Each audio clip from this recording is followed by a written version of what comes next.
Boa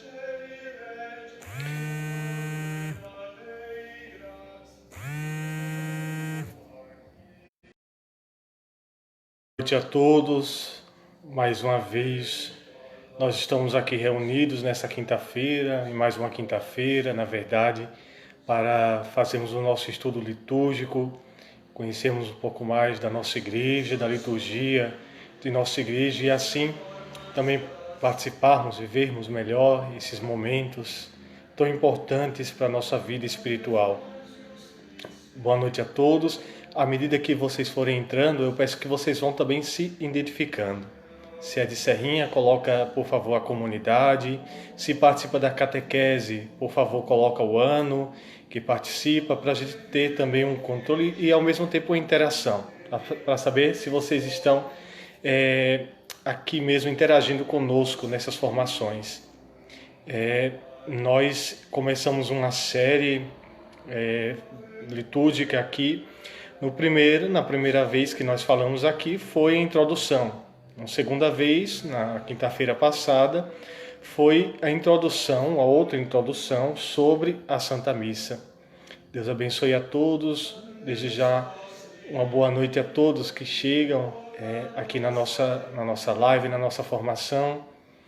E vamos começar já invocando a presença do Espírito Santo em nosso meio, suplicando a graça do Senhor, a graça do Espírito para que em nós reanime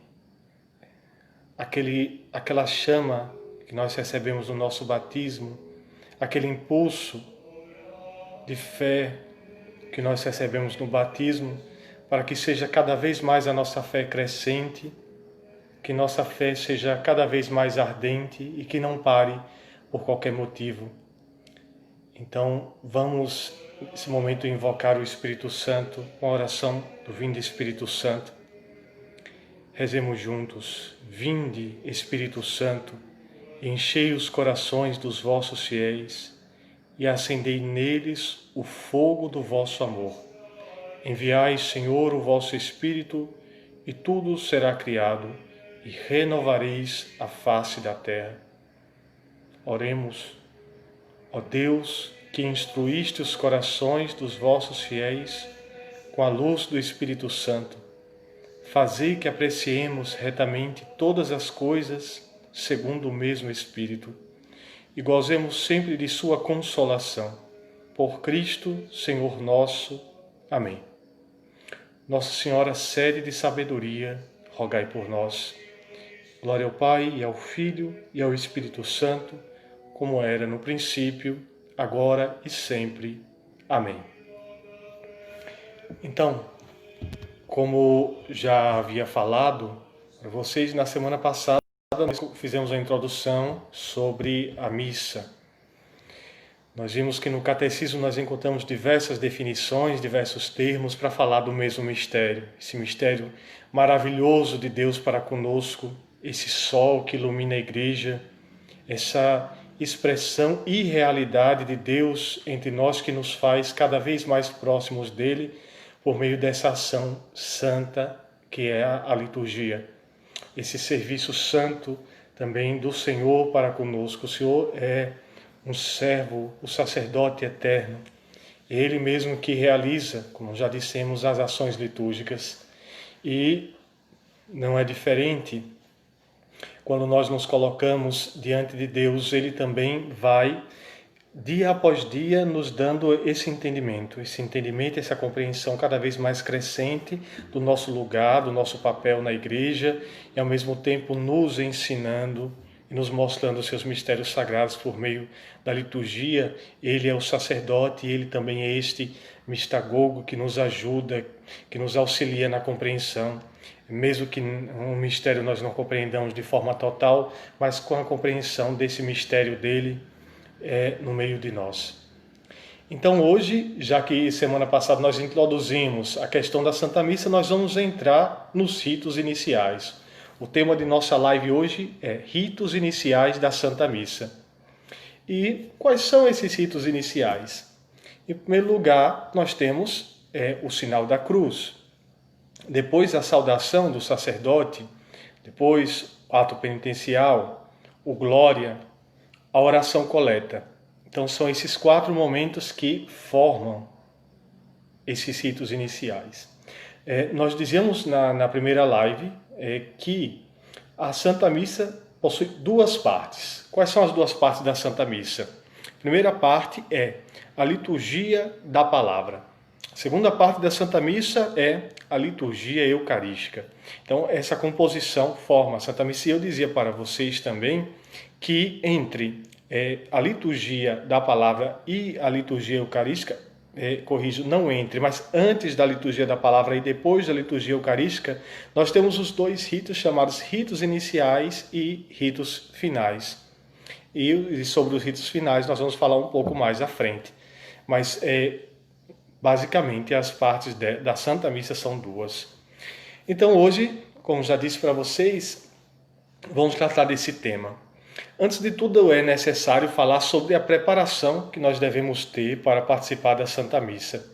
Muitas vezes nós, já dizia aqui, nós chegamos muito agoniados, chegamos quase que em cima da hora para participarmos da Santa Missa e acabamos perdendo muita coisa, porque se estamos tão sem esse aquecimento espiritual para participar desse mistério santo, nós acabamos ficando um pouco apáticos ao mistério, porque chegamos quase de supetão diante dessa ação tão importante para nós.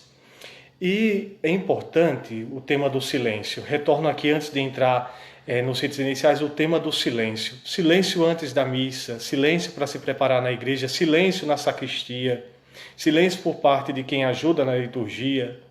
É muito importante, porque se nós não ensinarmos e aprendermos o silêncio, nós, consequentemente, não vamos entender aquilo que Deus quer falar para nós. Porque se nós falamos demais, falamos, nós não permitimos assim que o Senhor fale. Só nós falamos, o Senhor não fala, porque nós não damos espaço. A mesma coisa acontece na liturgia, em especial na Santa Missa. Nós precisamos deixar que o Senhor fale. E Ele fala por sua palavra, fala pelas ações litúrgicas e, sobretudo, fala pelo seu amor doação na Santíssima Eucaristia. Então vamos lá, vamos entrar no tema de hoje, ritos iniciais. E o próprio Missal Romano, na instrução geral, nos diz quais são, portanto, as finalidades desses ritos iniciais. Diz-nos o Missal: a sua finalidade é estabelecer a comunhão entre os fiéis reunidos e dispô-los para ouvirem devidamente a palavra de Deus e celebrarem dignamente a Eucaristia. Portanto, é importantíssimo que nos reunamos na igreja e, ao mesmo tempo, e sobretudo, nos reunamos em Cristo. Estejamos reunidos nesse amor dele, entre nós também, para termos todo o nosso coração juntos, voltados para Ele, que é o centro da liturgia. É nosso Senhor Jesus Cristo o centro dessa ação litúrgica. Justamente por isso, em muitas igrejas, a exemplo da nossa catedral, nós temos o Santíssimo Sacramento no centro, porque é Ele o centro de nossas vidas, é Ele o dono da casa, o dono dos nossos corações, o Senhor do céu e da terra. Também, quando não tem o Santíssimo Sacramento no meio, nós temos o crucifixo, também é um símbolo do Nosso Senhor. Diferentemente do Santíssimo, o Santíssimo é Nosso Senhor de verdade. O crucifixo é um símbolo da paixão, morte de Nosso Senhor, ali, o símbolo de sua doação. E nas nossas igrejas deve também ficar no centro. O crucifixo, o sacerdote olha para o crucifixo, os fiéis também, para recordar justamente que é Ele propriamente o sentido de tudo que fazemos e celebramos. E a liturgia, os ritos iniciais, na verdade, podemos falar logo de início sobre a procissão de entrada. É na procissão de entrada que nós temos aquele cortejo que se direciona ao altar e à frente vai a cruz.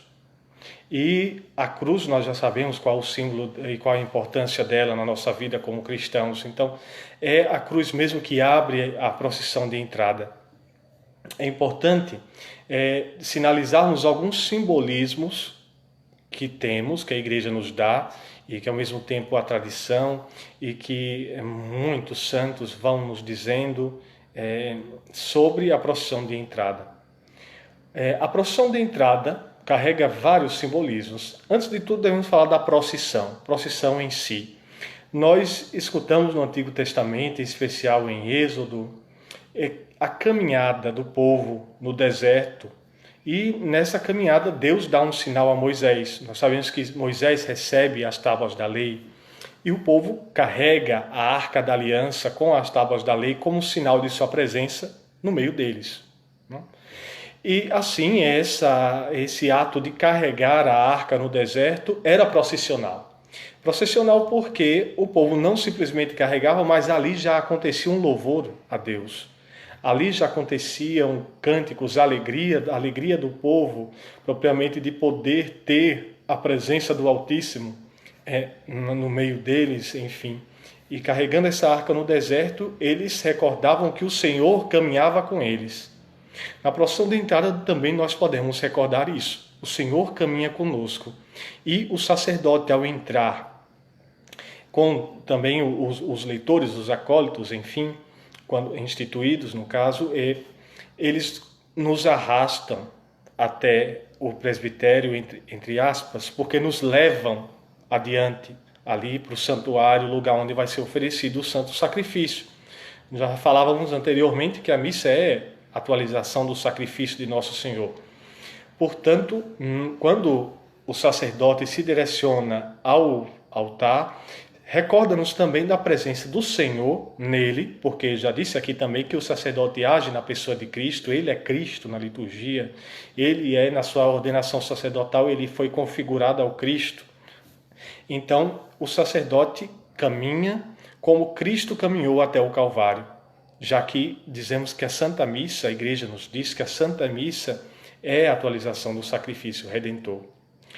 Muitas vezes nós escutamos nas comunidades, até mesmo comentaristas, pessoas falarem o seguinte: vamos cantar o cântico de entrada agora para receber o sacerdote, o presidente da celebração, enfim, como geralmente dizem, os ministros, enfim, receber. Mas, na verdade, o cântico e a procissão não é para receber o sacerdote. O cântico e a procissão é para nos integrar nesse mistério, no mistério que vamos celebrar naquele dia, e nos direcionar, nos fixar, nos colocar no centro, ali que é propriamente o lugar onde acontecerá esse mistério. E nos diz a introdução geral do Missal Romano, número 47.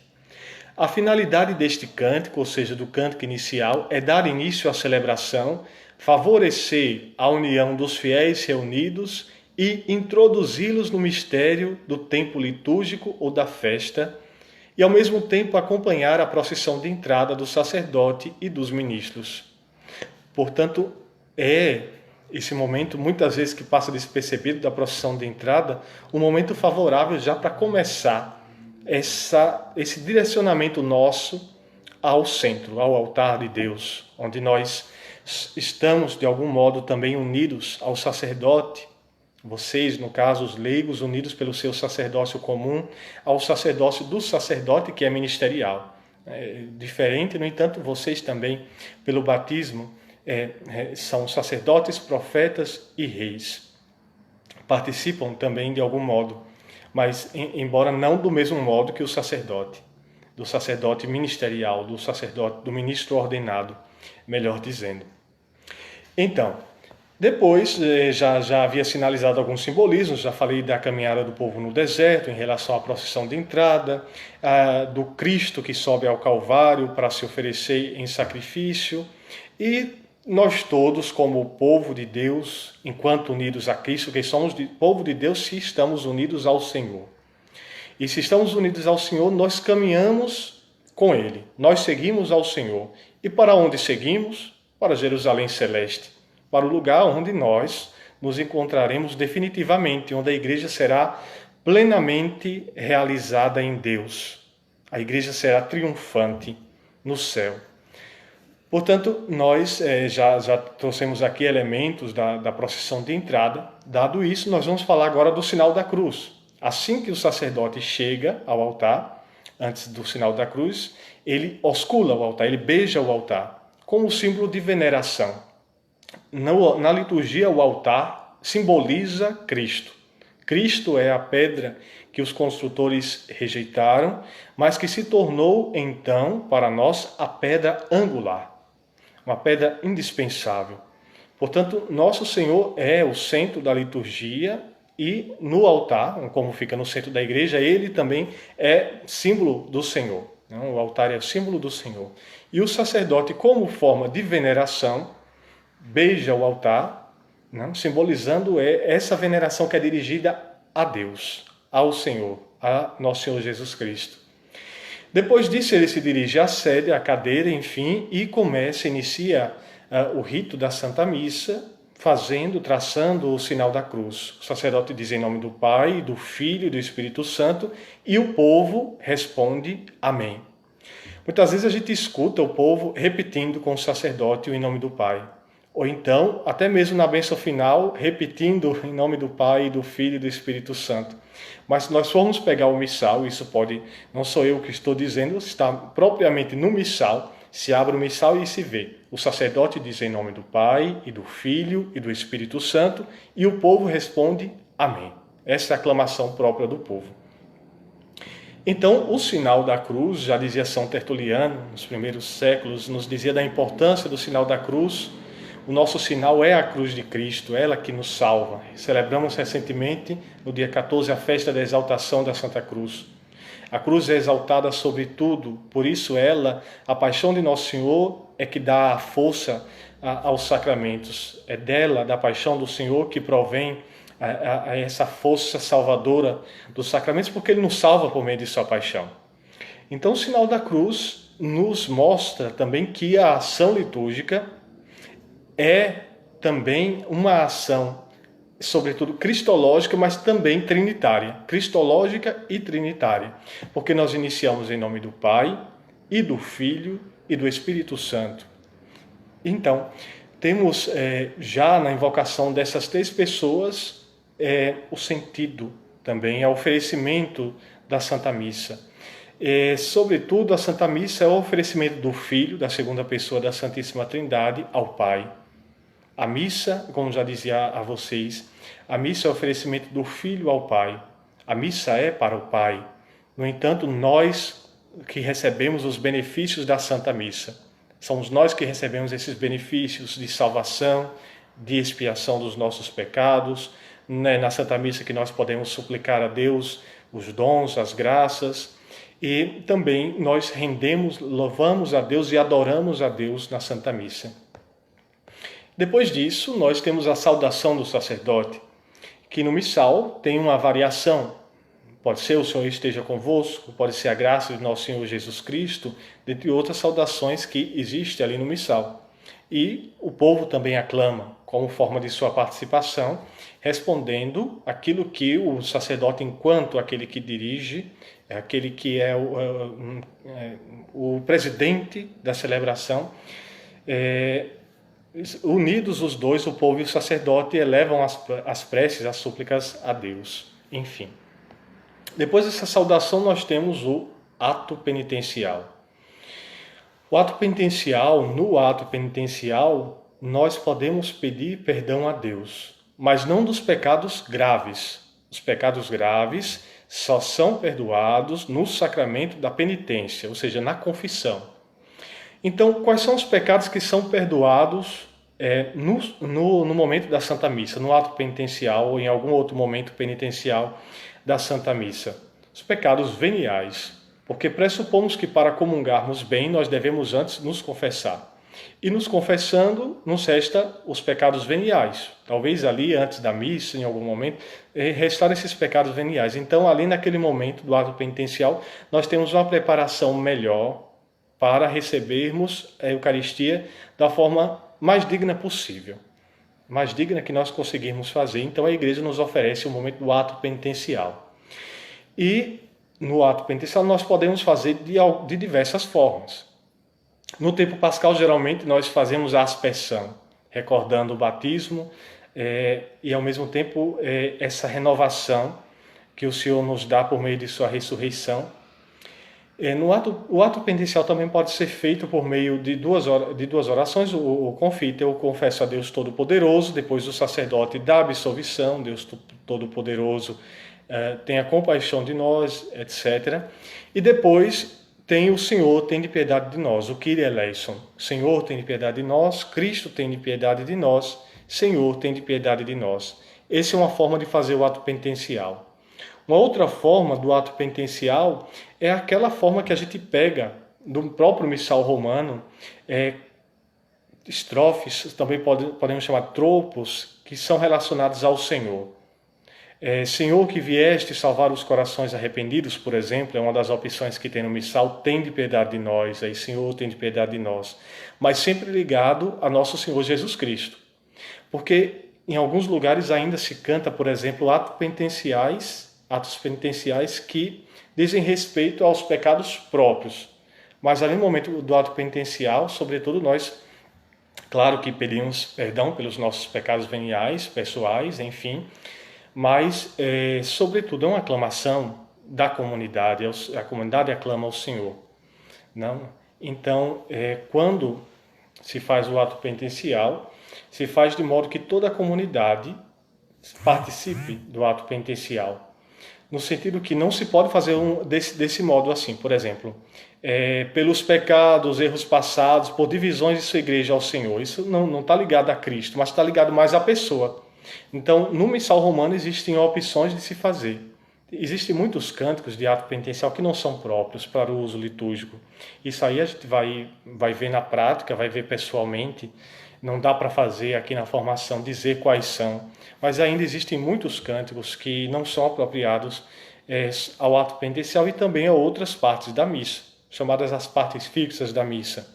É o Kyrie, que é o Senhor tem piedade, o Glória, o Credo, o Santo, enfim, e o Cordeiro de Deus. São as partes fixas que não podem ser alteradas na Santa Missa. Então, devemos procurar no missal romano essas invocações ou cânticos apropriados. Geralmente a conferência tem alguns cânticos de ato penitencial que utilizam também da letra do missal romano para que seja realmente um momento litúrgico e não um momento pessoal, um momento subjetivo. Depois do ato penitencial, se for uma solenidade ou se for um domingo, nós cantamos o Glória, ou recitamos o Glória. Mas nunca nós podemos inventar um dia qualquer e colocar o Glória porque nós queremos que se tenha o hino de louvor. Não. O hino de louvor, o Glória, cristológico, é o hino dos anjos que cantaram o início do Glória, é a letra que nós encontramos no Evangelho de São Lucas, no capítulo 2. Os anjos mesmo cantaram a Nosso Senhor na noite do seu nascimento, glória a Deus nas alturas e paz na terra aos homens por ele amados. Depois a igreja desenvolveu todo o hino de louvor. Nos primeiros séculos não poderia se cantar pelo sacerdote, mas só pelo bispo. Os padres não podiam cantar.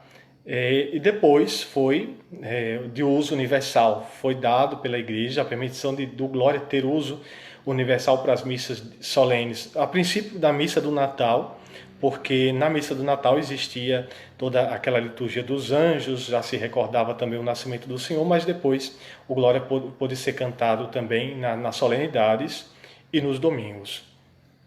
E o Glória, nos diz a instrução geral do missal romano, é um antiquíssimo e venerável hino com que a Igreja, congregada no Espírito Santo, glorifica e suplica a Deus e ao Cordeiro.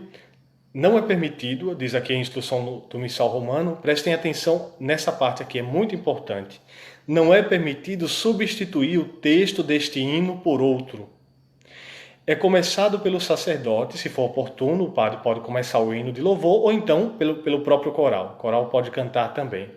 E é cantado por todos em conjunto, pelo povo, ou pode ser cantado também alternando entre o coral e o povo. Mas essa parte aqui que nos diz a instrução geral do missal romano é muito importante. O Glória é um hino cristológico de louvor ao Pai por meio do Filho no Espírito Santo.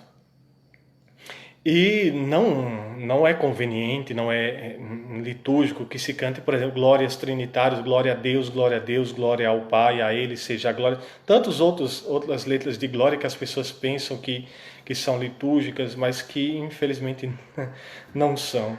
E existem outras paródias que muitas vezes se canta que também não são litúrgicas. Ou seja, quer saber qual é o hino de glória litúrgico? Veja no missal. É glória a Deus nas alturas e paz na terra aos homens por Ele amados. Então temos que buscar os hinos, o canto de glória que esteja fiel, que seja fiel à letra contida no missal romano. Porque o glória não é um simples canto. Prestemos atenção nisso, o glória não é um simples canto, ele é parte do rito da missa. Portanto, não pode ser alterado. Nós não podemos alterar os textos contidos no missal romano na Santa Missa. Portanto, o glória está no missal. Nós não podemos alterar a letra do glória. Ele deve ser cantado em obediência à igreja. Recentemente, já dizia a vocês no início dessas formações que nós, dizia um bispo brasileiro, nós não somos donos da liturgia, nós somos servos, servidores da liturgia. E como servidores, nós temos que fazer o que a igreja nos pede, e não o que a gente gosta ou quer, mas nós obedecemos à igreja de Deus. E obedecendo à igreja, nós obedecemos também a Ele que se entregou pela igreja, o Cristo, nos diz São Paulo, se entregou pela igreja. Portanto, essa ação, para ser uma ação da igreja, deve ser uma ação também em comunhão com ela. É lógico, para ser uma ação da igreja, deve ser uma ação em comunhão com a igreja, em obediência à igreja. Então, o glória, já dizemos aqui, é um hino também no qual nós louvamos a Deus, engrandecemos ao Cordeiro Santo imolado por nós, proclamamos a santidade de Deus, mas suplicamos também a misericórdia dele nesse hino de louvor. Deve ser cantado, já disse a vocês, mas repito, nos domingos e nas solenidades. Enfim. Depois do glória, nós temos a chamada oração coleta. A oração coleta como o nome já diz, aquela que coleta as intenções do povo, une com a do sacerdote e o sacerdote, eleva essas preces a Deus. Ele como aquele que faz as vezes de Cristo, né, na Santa Missa, então o sacerdote reúne essas orações e eleva a Deus com esta oração. Como é essa oração? É aquela que o sacerdote começa. Oremos, ó Deus que fizestes uma coisa, enfim, e termina sempre com a invocação ou em nome da Santíssima Trindade, melhor dizendo, termina em nome da Santíssima Trindade, ou então por Cristo, ou na unidade do Espírito Santo, claro, enfim, mesmo que termine com uma dessas invocações, sempre é uma constituição trinitária ao Pai, pelo Filho, no Espírito Santo. Diz-nos aqui ainda a instrução geral do Missal Romano, no número 54. Em seguida, o sacerdote convida o povo à oração, e todos, juntamente com ele, se recolhem uns momentos em silêncio, ou seja, para pensarmos também na nossa intenção, o que é que nós queremos levar ao altar de Deus naquela celebração, quais são as nossas aspirações, quais são as nossas dificuldades, o que nós queremos pedir ao Senhor. Ele que pode, enfim, atender às nossas súplicas, porque é Deus. Enfim, juntamente com ele, com o sacerdote, se recolhem uns momentos em silêncio a fim de tomarem consciência de que se encontram na presença de Deus e podem formular interiormente as suas intenções. Então o sacerdote diz a oração, que se chama coleta, como já foi dito, pela qual se exprime o caráter da celebração. Pela oração coleta, nas solenidades, nos domingos, nós já temos ali sinalizado qual é o sentido da liturgia naquele dia, também por meio da oração coleta. Segundo a tradição antiga da Igreja, a oração dirige-se habitualmente a Deus Pai, por Cristo, no Espírito Santo, e termina com conclusão trinitária, como nós já falamos aqui. Portanto, esse conjunto forma os ritos iniciais, melhor dizendo, e aqui nós já temos uma preparação para escutarmos bem a palavra de Deus e também para recebermos o Senhor na Santíssima Eucaristia. Então, hoje nós trazemos esse tema, tratamos desse tema, dos ritos iniciais, e agora abro as perguntas. Percebo que tem muita gente participando das comunidades aqui em Serrinha, que bom. Então, se vocês tiverem alguma pergunta sobre o tema de hoje, os ritos iniciais, nós podemos falar. Posso falar aqui, posso tirar alguma dúvida. Então, vamos lá. Lembrando que toda a ação litúrgica é uma ação dele, do Senhor. Nós participamos dessa ação à medida que nós estamos com ele, né? Participamos enquanto estamos unidos de coração, não somente de corpo. Pode acontecer muitas vezes de irmos à Santa Missa somente com o corpo.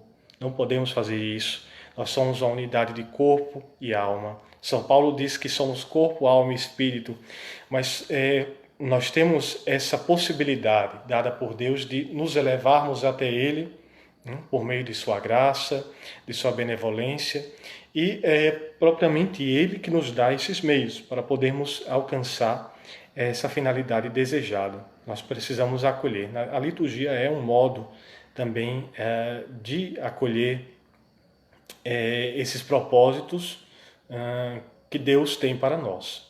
Enfim. Então, aguardo um pouco as perguntas de vocês, mas desde já agradeço e digo que é muito importante estarmos aqui. Muito importante termos paixão, termos amor, melhor dizendo, pelas coisas da Igreja de Deus, pelas coisas da nossa Igreja. São coisas nossas, nós vivemos isso, nós precisamos ter um mínimo de compreensão para também ajudarmos os outros, ajudarmos os nossos irmãos. Apesar de que, por mais que nós falemos intelectualmente da Santa Missa, ainda assim ela permanece um mistério. A Santa Missa é um mistério grande.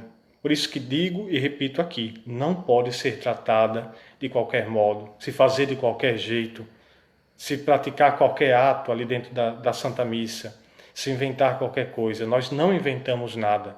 É Deus que nos concede, por meio da Igreja, a graça de o obedecermos. Sobretudo, quando falamos da liturgia, obedecermos aquilo que a Igreja nos traz, nos pede.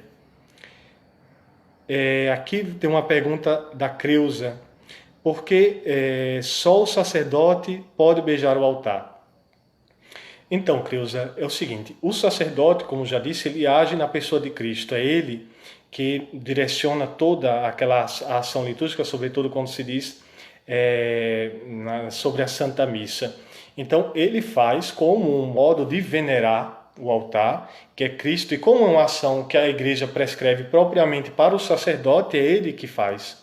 Porque não só o sacerdote, mas também os diáconos, eles beijam o altar. Não só o sacerdote, os diáconos também.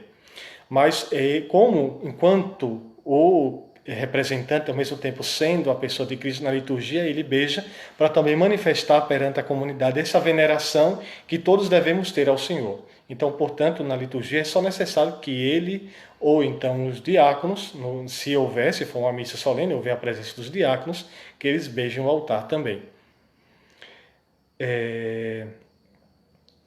Enfim, sobre o comentário inicial. Então, o comentário inicial é importante que seja breve, né? Se for necessário o comentário inicial, que seja breve, para também não falar aquilo que o sacerdote vai falar na homilia.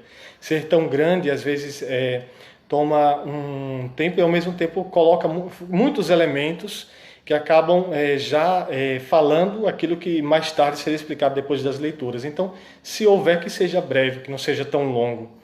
E também serve o comentário, de acordo com a realidade, para introduzir também o povo no mistério celebrado naquele dia. Embora os cânticos, a liturgia da palavra, enfim, também já ajude. A Denilma dos Santos, ela pergunta se o salmo deve ser cantado. Olha, a Igreja permite que se cante e permite também que se recite.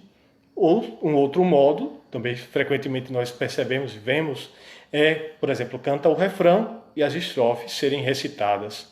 Mas o importante é que, pelo menos nas solenidades, né, de acordo com a possibilidade, pelo menos a estrofe, o refrão do salmo seja cantado. Mas pode sim, o salmo pode ser cantado, certo? O Reginaldo Carvalho de Jesus pergunta se é qualquer instrumento que pode ser usado na Santa Missa. A Sacrosanto Concilium do Concílio Vaticano II nos fala sobre o órgão. O órgão é um instrumento importante para a igreja, para a história da igreja, mas em muitas comunidades, em muitas paróquias, ainda não há possibilidade da utilização dele.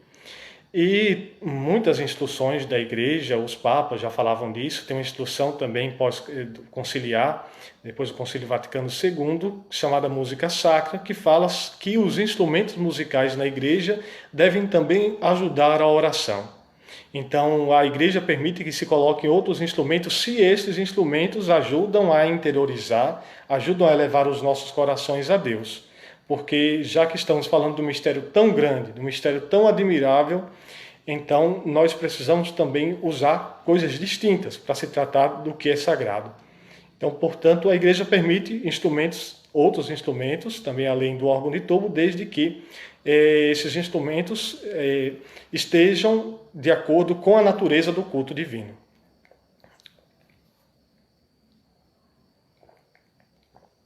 Olha, o Antônio pergunta sobre se o leigo pode fazer o gesto de abrir os braços na oração, enfim.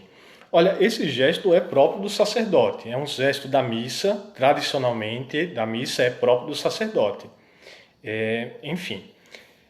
Depois, padre, o animador também não representa a pessoa de Jesus? Olha, o que a igreja nos diz desde de Papa Pio XII, no Vaticano II, é o sacerdote que não somente representa, mas ele age verdadeiramente na pessoa de Cristo.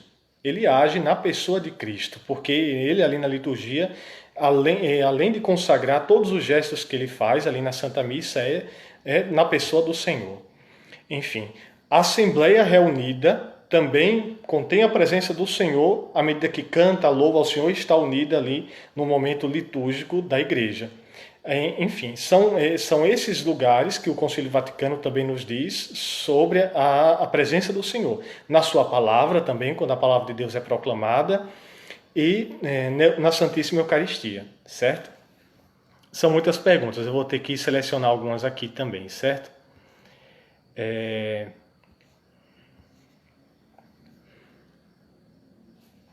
Deixa eu ver aqui, padre... Enfim, o abraço da paz. Vando pergunta, padre, o abraço da paz era um ato tão lindo porque tirou. Na verdade, o gesto da paz não foi tirado. O que nunca existiu, na verdade, foi o cântico para esse gesto. A igreja nunca colocou um cântico oficial para esse gesto. Então, o Papa Francisco mandou escrever uma nota, enfim, à Congregação do Culto Divino, e disse que não deveria se ter esse cântico, porque muitas vezes se canta e daqui a pouco tem um momento do Cordeiro de Deus, o povo não centraliza a atenção no altar e acontece que vão passando na igreja falando com todo mundo e acaba não tendo como centro e sentido o Senhor, mas toda essa agitação que pode acontecer. Portanto, o gesto da paz continua assim. Quando o sacerdote diz saudai-vos em Cristo Jesus, quando é possível ter esse gesto, na Santa Missa ele pode acontecer. O que foi tirado, o que nunca existiu, foi o cântico para esse gesto. Entende? Então é isso, minha gente. Obrigado pelas perguntas, na verdade, de vocês. Hoje, infelizmente, não dá para responder todas, mas vamos caminhando aqui na nossa formação e à medida que nós vamos entendendo a natureza da Santa Missa, a gente vai chegar um momento que não vai precisar perguntar o que pode, o que não pode, mas a gente já vai compreender dentro de nós mesmos quais são as coisas que a Igreja nos permite e quais são as coisas que não são convenientes, certo? Então, para vocês, todos que participaram, uma boa noite, desde já agradeço.